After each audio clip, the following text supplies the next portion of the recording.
Madam Chair, allow me to adopt the protocol already established. It was Martin Luther King who said, "It is not where you stand in time of comfort and convenience, but where you stand. The ultimate measure of a man is where you stand in time of challenge and controversy." I am here today to stand with you. Not because it is comfortable, not because it is convenient. It comes at great sacrifice. But I'm here because to whom much is given, much is expected. And much has been given to me. Much has been given to me. And therefore, much is expected of me. And therefore, people, I am here because I went to school here in Keon. Some of you won't even know the schools I'm going to talk about. I went to Teacher Estelle's school. I went to Sister Bridge School. Then I went to Keon Primary School. I also went to Keon High School. But in between that, my mom at one time moved from Keon to St. Peter's. And when I was living in St. Peter's, I went to the Bastia Boys School. At one time, she went to Puerto Rico. I lived in Keys by Mrs. Vaughn. And again, I went to the Bastia Boys School. I'm simply saying to you, the only place in this constituency that I have not lived is in Connery. I have lived in Otles with my Aunt Doris. And those who don't know who is that, that's probably Highlight's great-grandmother. I'm mentioning Highlight because, you know, the young people need to have some relevance. Infamous is my cousin on father's side. Highlight is my cousin on mother's side. There can be no war in constituency number 8 once Chesley would be caught in the crossfire. I believe in the peace. There's lots of people who are now claiming the peace.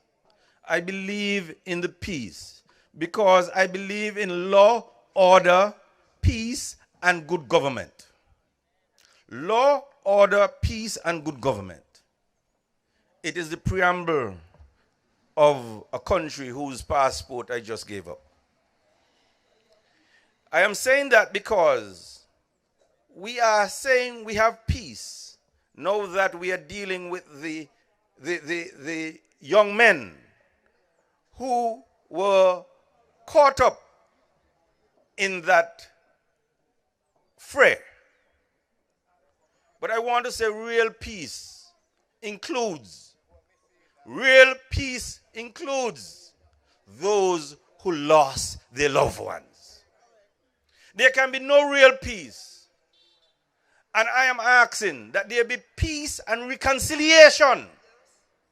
A peace and reconciliation moment in this constituency and in this country, where the people who lost their loved ones are also compensated. I don't want to go into too much details or into any policy. But if you can find more than $50 million per year for the peace program, if 500 people died during that time and each got $100,000, that ain't $50 million. So therefore, those who lost their loved ones must also be compensated if this peace is to last, because the second wave would be worse than the first wave. So I and we are in support of the peace. So don't let nobody come with no 30 pieces of silver think they could buy the peace. I want to talk to the people of the constituency because housing is a problem. Housing is a problem in constituency number 8. From Otles, Keyon, Keys, Connery, St. Peter's. Mr. Prime Minister, in waiting, I am asking you that your cabinet cannot have a ministry of settlement without any lands.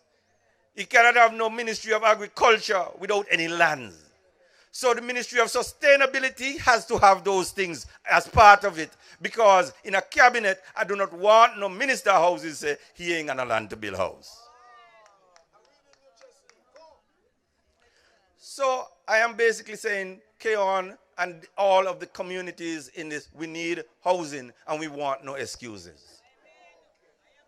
But when you build houses, people want water. Because if you're building houses and you're not providing electricity and water, we're going to have problems.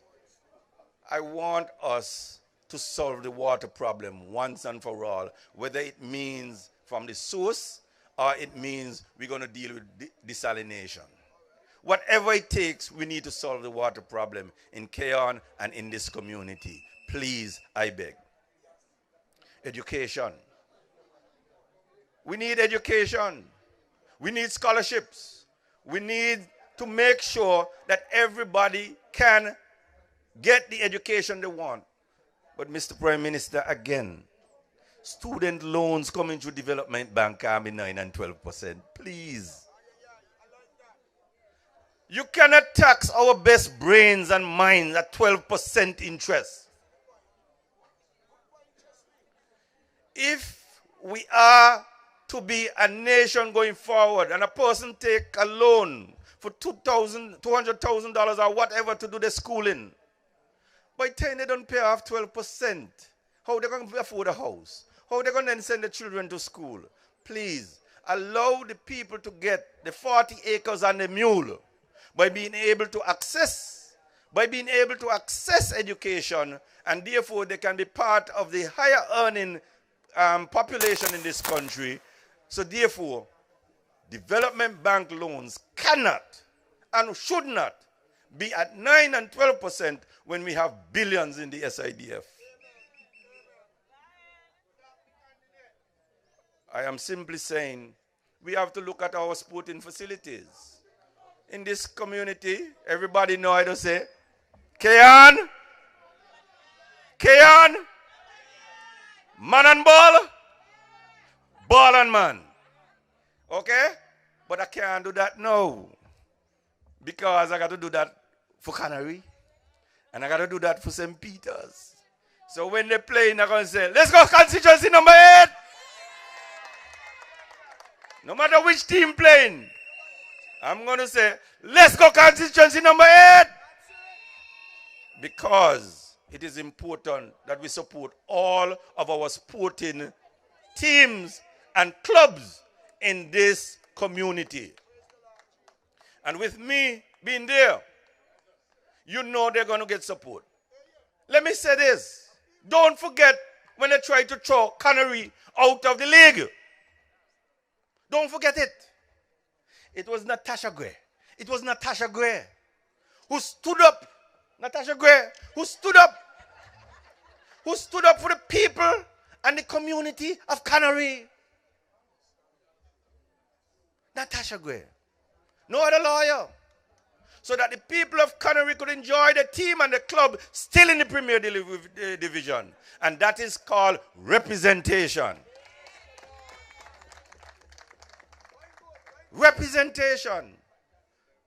I could go on about policy and community. Whether it is by using the airport, which is in St. Peter's, to make sure that the spin-off industries that do trade are built in St. Peter's and can access the airport for cargo and other things.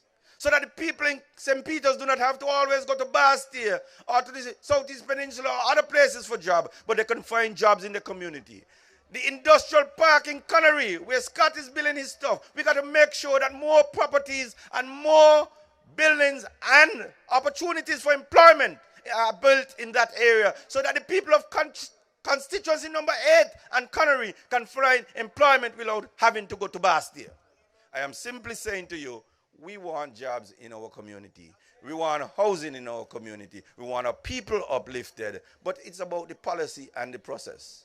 And what I'm simply saying to you, I'm going to come round to meet you so that my ideas can be reformed, so that we can tinker with policy, so that when I go inside there to represent you, I could speak truth to power. I could speak truth to power and say, the people of constituency number 8 send me here to represent them, and these are the things that we want. I don't want excuses. I am a man who has to deliver, whether it is in court, whether wherever I go, I have to deliver the goods. And therefore, when I am in Parliament, I am simply saying, and in Cabinet, I would be there to represent you and to deliver on behalf of the people of Constituency 8. Come tomorrow, we want to hit the ground running. I want to thank all of you for coming. I want to thank all of you for supporting me. I need your help. I need your support. I need your help. I need your support. I need you to walk. I need you to make the telephone calls. I need you to make the telephone calls. I need you to bring everyone, bring one. I want you to govern and marshal and scrutinize the voters list. And those of you who are not registered, please, those of you who are saying you're not going to vote, those of you who are saying that you ain't see nobody to vote for, I give you the promise. I give you the promise and the commitment and my word, which is my bond, that I'll be there to advocate for you. Come tomorrow, and come, if you put me in Parliament, I will represent you. So therefore, I ask you to support the People's Action Movement. I would want to end where I started. It is not the ultimate measure of a man is where he stand in not where he stand is not where he stand at time of comfort and convenience, but where he stand in time of challenge and controversy. To whom much is given, much is expected. And Keon, St. Peter's, Connery, Keys, Utleys, you have been given much in this Green Valley and much in this country of ours. And therefore much is expected of you. Not because of PAM, but because this is your country and your country needs you more now than ever. In the words of King Arrow, would you stand by and see your country dying and never lend a helping hand? I am here because I have answered that question. I am here to lend a helping hand. Good evening.